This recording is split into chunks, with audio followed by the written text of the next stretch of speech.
In this tutorial, we'll discuss how to stamp text, images, and HTML on PDFs.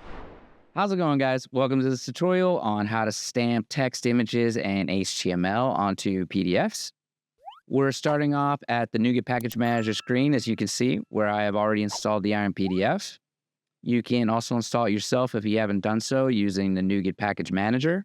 So now let's move on over to the program.cs file in our console application. Here in the program.cs file, we have a few lines of code already written. So first, let's set up an environment with our IronPDF license key. This part of the code will be wrapped up in a region and not visible for you in this video, just FYI. This object allows us to render the HTML content as a PDF, and then we use it to generate a PDF from an HTML snippet. After setting up the license key, we set up an instance of a Chrome PDF renderer. This object allows us to render HTML content as a PDF, and we generate a PDF from a simple HTML string containing a heading. So let's talk about stamping text on the PDF.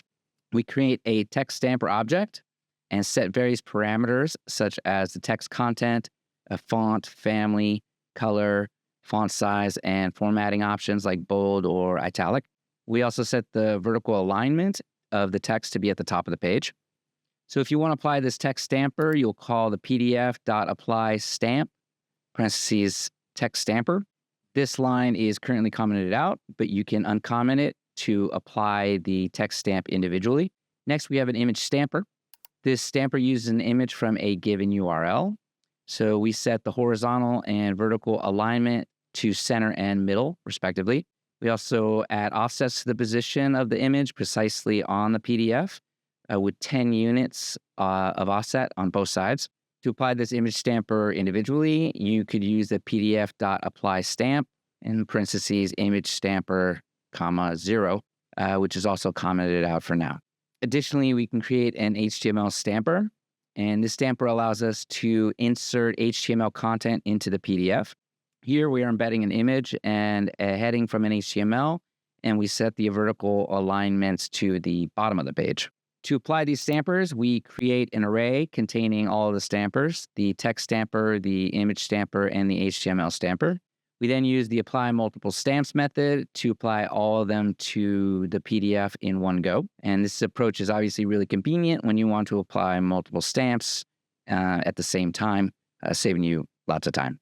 And then finally, we save the modified PDF to a specified location on our system using the save as method. And this method writes the stamped PDF on the disk so that you can view it later. So let's go ahead and run the program. Check it out. And the program was run successfully. So let's check out the output PDF to see the results. All right, so here's the output PDF file.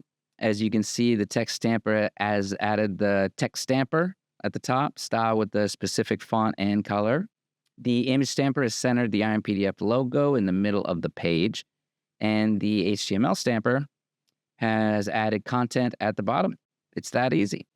And that's it. That's how you stamp text, images, and HTML onto a PDF using IronPDF and the C# console application. All right, we hope you found this tutorial helpful. Don't forget to subscribe if you'd like some more videos from us. And if you'd like to check out the software yourself, there's a link in the description that'll take you to our website where you can download and install the package. And enjoy.